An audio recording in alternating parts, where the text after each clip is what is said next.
स्वागत है आप सभी का बीजी शिक्षा केंद्र में।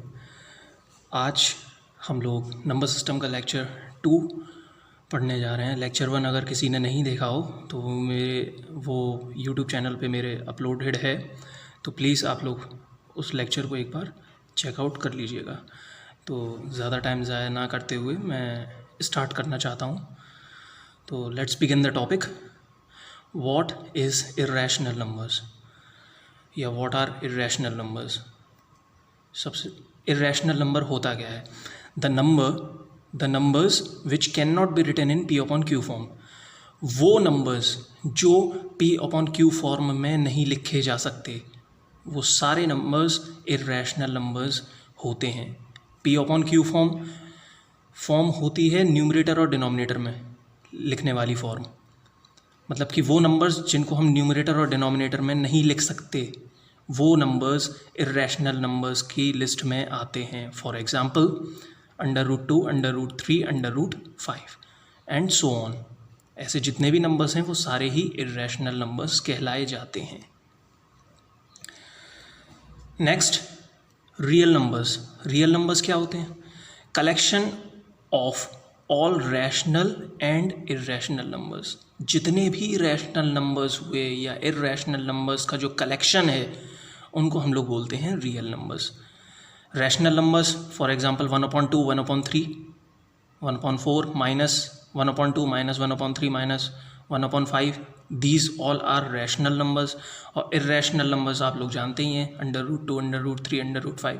तो जब रैशनल नंबर्स और इर्रेशनल नंबर्स का कॉम्बिनेशन बनता है तब जाके हम लोगों को रियल नंबर्स मिलते हैं।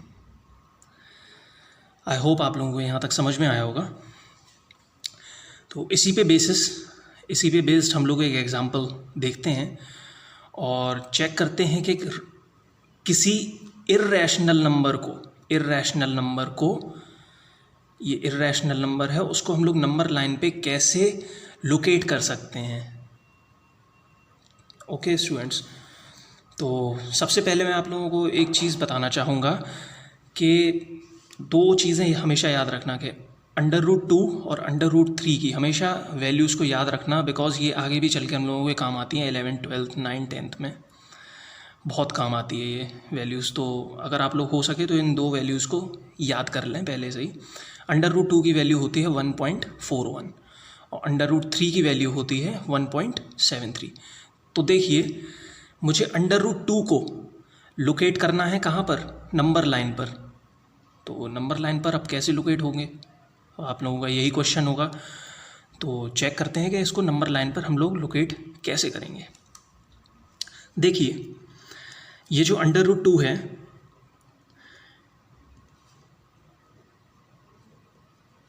इसको हम लोग हमेशा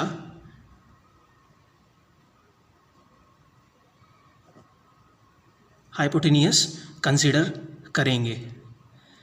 अगर हम लोग ये राइट एंगल ट्राइंगल लेंगे तो उसमें हमेशा यहाँ पर जो भी वैल्यू हो √2 या √3 या √4, उसको हमेशा हाइपोटेनियस ही कंसीडर करना होगा हमें। ओके स्टूडेंट्स, तो इसको मैं और डिटेल में आपको बताता हूँ। मान लीजिए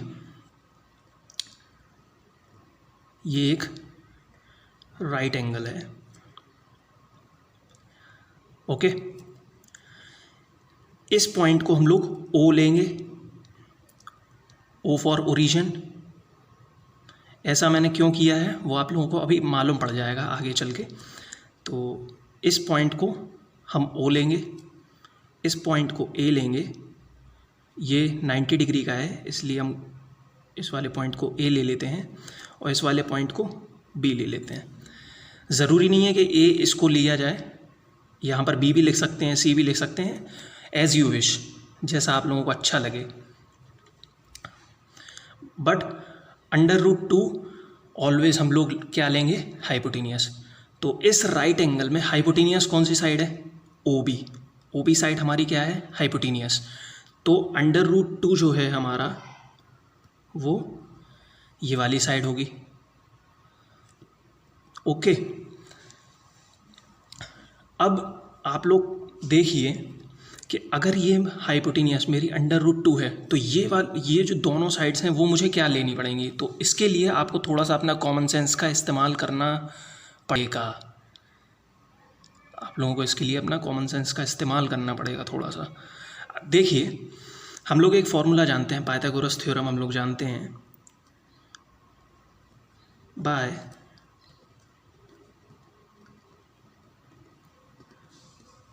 पाइथागोरस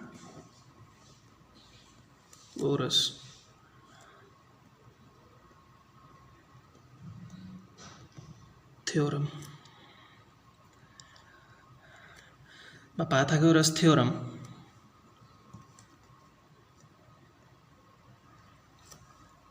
हम लोग जानते हैं। पाइथागोरस थ्योरम को थोड़ी सी राइटिंग गड़बड़ है और थोड़ी सी वर्डिंग्स इधर उधर हो रही हैं बिकॉज इशू है थोड़ा सा, इस वजह से। तो देखिए, हम लोग पाइथागोरस थ्योरम जानते हैं। पाइथागोरस थ्योरम हमारी क्या कहती है कि हाइपोटेनियस का square is equal to base का स्क्वायर प्लस परपेंडिकुलर का स्क्वायर। ओके, तो देखिए, हाइपोटेनियस का स्क्वायर मुझे ऑलरेडी मालूम है। तो अगर देखिए, हाइपोटेनियस की जगह पर मैं √2 लिखूँ, इसका मैं स्क्वायर कर दूँ, यहाँ पर b² प्लस p² ही लिखा रहने दूँ, तो ये क्या हो जाएगा, मेरा √2 का मल्टीप्लिकेशन हुआ √2 में, तो मुझे आंसर मिलेगा सिंपल 2 b² प्लस p²। तो देखिए, मुझे यहाँ पर b और p की क्या वैल्यू रखनी होगी कि मुझे 2 मिल जाए। तो मुझे कंसिडर करना पड़ेगा यहाँ पे, या लेट कर लो, नाउ लेट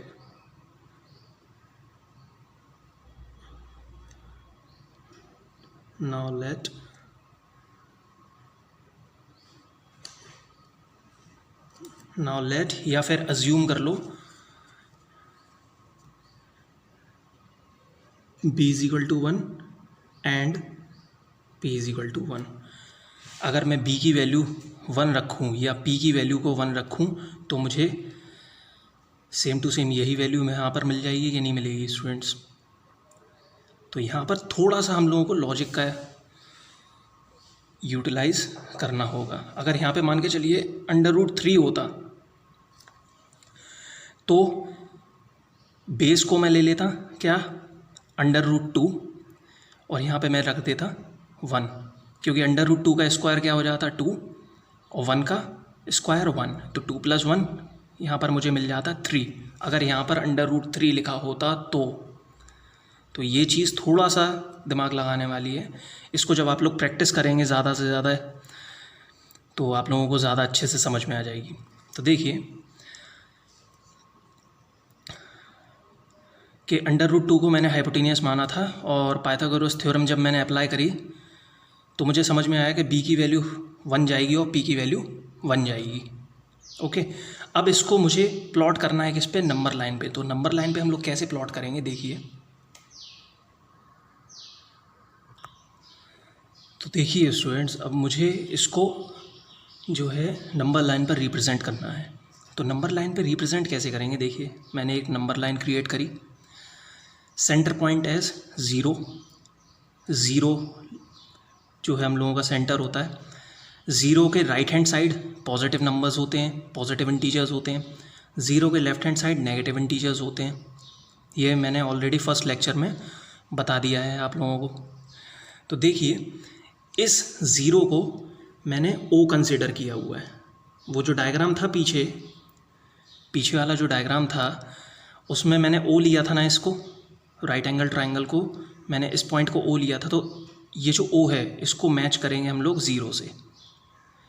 O से A तक का डिस्टेंस मतलब कि ये बेस था हम लोगों के लिए, तो बेस की वैल्यू क्या थी 1, इसीलिए 1, 0 से लेके 1 तक का डिस्टेंस मैंने कवर किया। और मेरे को मालूम था कि पीछे मैंने अज्यूम भी करा था कि A और B की वैल्यू क्या होगी 1, तो 1 यहाँ से मैंने क्रिएट किया परपेंडिकुलर ऊपर की तरफ। और ये मेरा हाइपोटेनियस ऑलरेडी था। ओके, तो देखिए 1 और 2 के बीच में इस तरफ कहीं पे 1.5 होगा, 1.5 होगा, क्योंकि हम लोग नंबर लाइन पे जानते हैं, नंबर लाइन जब हम लोग ग्राफ पे जब ड्रॉ करते हैं तो बीच 1 और 2 के जो बीच में एक पतली सी लाइन दिखेगी, वो हम लोगों को 1.5 की ही मिलती है, क्योंकि 5 का गैपिंग चलती है। ओके स्टूडेंट्स, और हम लोग ने पीछे अभी जस्ट मैंने आप लोगों को बताया था कि √2 की वैल्यू कितनी होती है, याद करने के लिए बोला था आप लोगों से। तो √2 की वैल्यू कितनी होती है, 1.41। ओके, तो 1.41 कहाँ पे आएगा, 1.5 के जस्ट पहले इधर कहीं पे आएगा। ठीक है, और देखिए जब यहाँ ये जो हाइपोटेनियस है, जब इसको अगर मेरे को इस एक्स एक्सिस पर गिराना हो, अगर मैं इसको गिराऊंगा तो ये थोड़ा सा कर्व्ड पाथ लेता हुआ गिरेगा ना। देखिए आप लोग, ये कुछ इस तरीके से हल्का हल्का हल्का हल्का कर्व्ड पाथ लेकर यहाँ पर गिर जाएगा। ये हल्का सा कर्व्ड पाथ लेकर इस पॉइंट पर गिरेगा। तो ये वाला जो पॉइंट होगा, यही आपका 1.41 पॉइंट होगा। इस तरीके से हम लोग रिप्रेजेंट कर सकते हैं √2 को on a number line. Okay students, I hope आप सभी को यहाँ तक समझ में आया होगा। अगर नहीं समझ में आया हो तो आप लोग कमेंट करके मुझे बता दीजिएगा, और मेरे टेलीग्राम लिंक पे आप लोग मुझसे डाउट पूछ लीजिएगा। Now coming on to the next topic, हमारा अगला टॉपिक है टर्मिनेटिंग नंबर्स। टर्मिनेटिंग का मतलब क्या होता है? टर्मिनेट मतलब होता है कोई चीज़ पूरी तरीके से ख़त्म हो जाए, उसको हम लोग बोलते हैं टर्मिनेटिंग। तो इसकी डेफिनेशन क्या है? व्हेन रिमाइंडर बिकम ज़ीरो, मतलब किसी भी रैशनल नंबर का अगर रिमाइंडर ज़ीरो आता है तो that number become the terminating number. For example के तौर पे 1/2 इज़ अ टर्मिनेटिंग नंबर। क्यों? क्योंकि 1/2 को जब 1 को हम डिवाइड करेंगे 2 से तो इसका आंसर आएगा 0.5, मतलब कि इसका रिमाइंडर क्या है? ज़ीरो। इसका रिमाइंडर ज़ीरो हो जाएगा, इसी वजह से ये नंबर टर्मिनेटिंग नंबर कहलाया जाएगा। आई होप यहाँ तक समझ में आया होगा।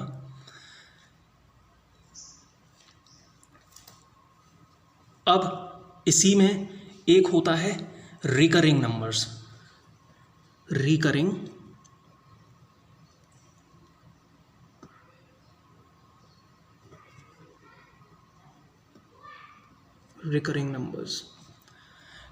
नंबर्स का मतलब होता है रिकरिंग का मतलब होता है रिपीट करना किसी नंबर का कंटिन्यूअसली। तो those number which repeat continuously, for example 0.3333, मतलब कि 3 देखिए आप,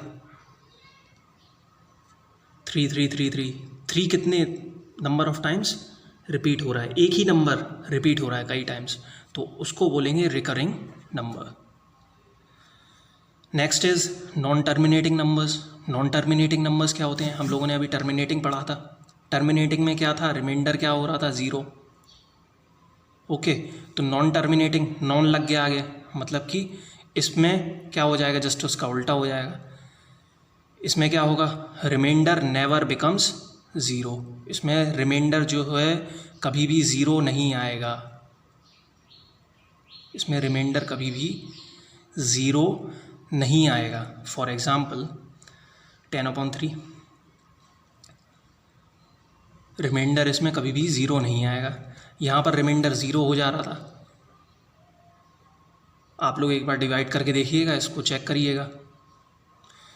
और 10/3 ये नॉन टर्मिनेटिंग नंबर है। नॉन टर्मिनेटिंग नंबर कैसे है इसको मैं आप लोगों को बताता हूँ। देखिए 10 को डिवाइड करिए 3 से, तो आंसर मुझे जो मिलेगा वो मिलेगा 0.333333, मतलब कि पॉइंट के बाद का जो नंबर है 3 वो कंटिन्यूअसली रिपीट होता रहेगा, तो रिमाइंडर कभी भी ज़ीरो नहीं हो पाएगा। मतलब कि अगर नंबर रिकरिंग है तो जो रिमाइंडर है वो कभी भी ज़ीरो नहीं हो पाएगा। ये चीज़ ध्यान में रखिएगा आप सभी स्टूडेंट्स।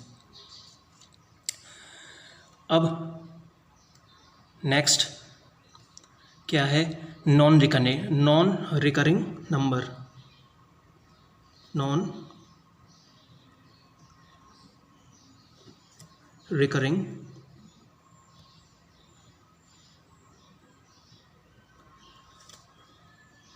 अब देखिए, नॉन रिकरिंग नंबर्स कौन से नंबर्स होते हैं? वो नंबर्स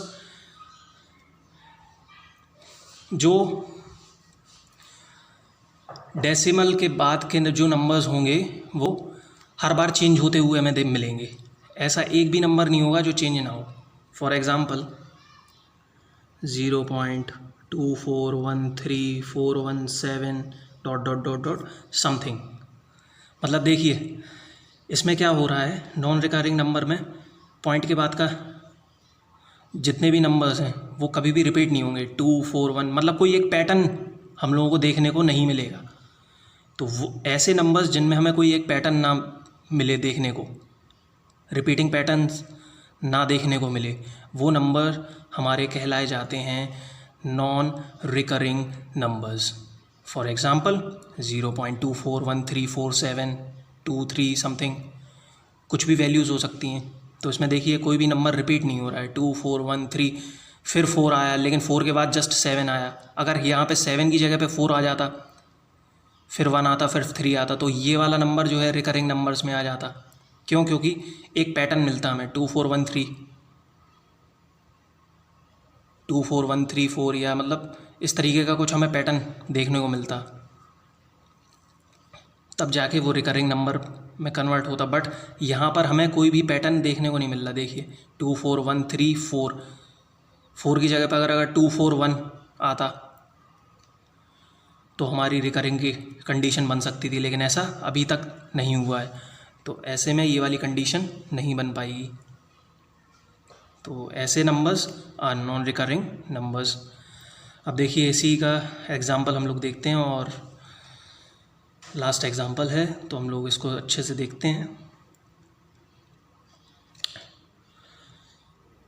एग्ज़ाम्पल है, show that 0.333 is equal to 0.3 bar can be expressed in the form P upon Q where P and Q are integers and Q does not equal to 0। मतलब कि हमें इस फॉर्म को convert करना है P upon Q form में। P upon Q के form में मुझे ये वाली फॉर्म को कन्वर्ट करना है, जिसमें Q जो है, जो डिनोमिनेटर है वो ज़ीरो नहीं होना चाहिए। तो इसको हम लोग कैसे, इस सम को हम लोग कैसे सॉल्व करेंगे वो देखते हैं हम लोग।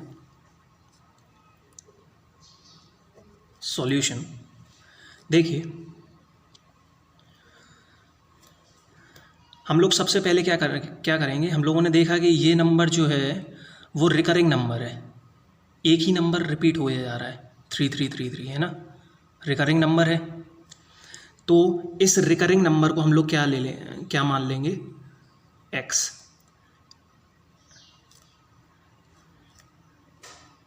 Late x is equal to 0.3333, ठीक है। Let x is equal to 0.3333। अब देखिए इसमें इसको हम लोग कैसे लिख सकते हैं, ऐसे भी लिख सकते हैं कि x इज इक्वल टू 0.3 बार, क्योंकि देखिए 0.333 को हम लोगों ने 0.3 बार भी लिखा हुआ है, लिख सकते हैं ना, बिल्कुल। तो अब देखिए, चूँकि देखिए 3 जो है कई बार रिपीट हो रहा है, 3 जो है कई बार रिपीट हो रहा है, इस वजह से हम लोग क्या करेंगे, देखिए नेक्स्ट स्टेप हम लोगों का क्या होगा, पॉइंट के राइट हैंड साइड पर जितने भी डिजिट्स रिपीट होते हैं उसके हिसाब से हम लोग मल्टीप्लिकेशन करते हैं लेफ़्ट और राइट में। लेफ़्ट और राइट में किसका मल्टीप्लिकेशन करेंगे वो मैं अभी आपको बता रहा हूँ। बट सबसे पहले हम लोगों को ध्यान देना है कि पॉइंट के राइट हैंड साइड पे जितने भी नंबर रिपीट हो रहे हैं उसके हिसाब से हम लोगों को मल्टीप्लिकेशन करना है। तो देखिए हम लोगों ने देखा कि यहाँ पर पॉइंट के राइट हैंड साइड पर केवल एक ही नंबर है जो कई नंबर ऑफ टाइम्स रिपीट हो रहा है। एक ही नंबर है ना जो कई बार रिपीट हो रहा है। तो देखिए जब एक नंबर है तो हम लोग क्या करेंगे, हम लोग मल्टीप्लाई करेंगे 10 का मल्टीप्लाई करेंगे हम लोग LHS में, और 10 का ही मल्टीप्लाई करेंगे हम लोग RHS में। अगर पॉइंट के राइट हैंड साइड पर एक नंबर रिपीट हो रहा है तो 10 का मल्टीप्लाई होगा। पॉइंट के राइट हैंड साइड पर अगर टू नंबर्स हैं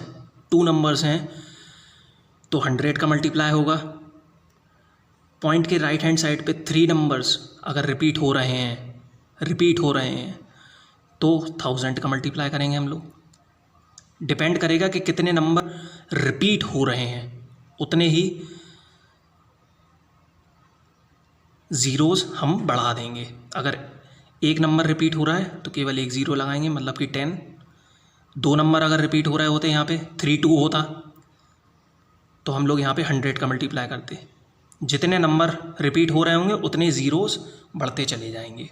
ओके स्टूडेंट्स, तो देखिए इसको हम लोग देखते हैं। 10x इज़ इक्वल टू 10 का मल्टीप्लाई अगर मैं इसमें करूँ 0.33 में तो देखिए मुझे वैल्यू मिलेगी 3.33333 समथिंग। ओके, अब देखिए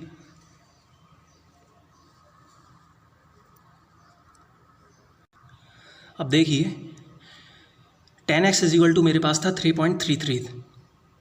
ओके, तो इस 3.33 को मैं स्प्लिट भी तो कर सकता हूँ। कैसे स्प्लिट कर सकता हूँ?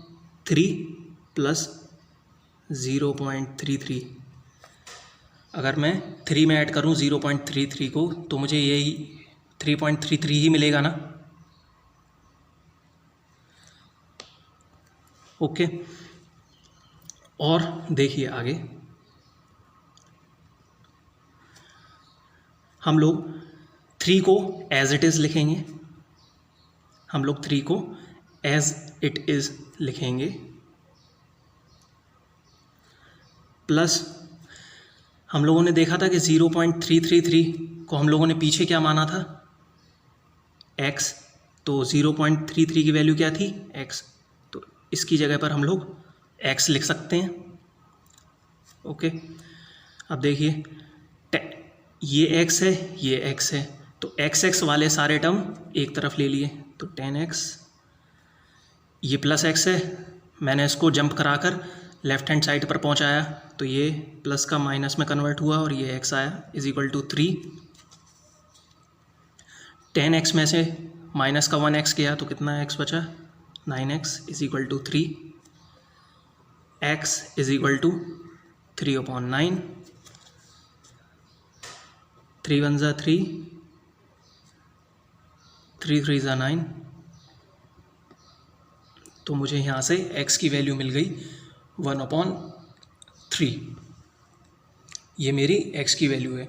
अब हम लोग देखेंगे कि अगर 1/3 को अगर हम लोग डिवाइड करें तो मुझे वही मिलेगा 0.3333। चूँकि मुझे P/Q फॉर्म में फाइंड आउट करना था तो यहाँ पर P की वैल्यू हो गई 1 और Q की वैल्यू हो गई मेरी 3। मुझे यहाँ पर रिप्रेजेंट करना था P/Q फॉर्म में, इसी वजह से मुझे जो x की वैल्यू फाइंड आउट करनी पड़ी वो P/Q फॉर्म में, मतलब कि न्यूमरेटर और डिनोमिनेटर फॉर्म में ही फाइंड आउट करनी पड़ेगी। तो आई होप आप सभी को यहाँ तक समझ में आया होगा। अगर आप लोगों को इन 2 लेक्चर्स में कुछ भी ना समझ में आया हो तो प्लीज़ आप लोग मेरे टेलीग्राम लिंक पर आकर मुझे कमेंट कर सकते हैं या यूट्यूब पर ही कमेंट करके आप मुझसे पूछ सकते हैं, तो मैं आप लोगों को उसका सॉल्यूशन बना करके अपलोड कर दूंगा एक बार। और टेलीग्राम लिंक से आप लोग ज़्यादा से ज़्यादा स्टूडेंट्स ज्वाइन हो जाइएगा, ताकि जो भी आपके डाउट्स होंगे वो मैं टेलीग्राम पर बता दिया करूँगा आप लोगों को। आई होप आप सभी को यहाँ तक समझ में आया होगा। Thank you.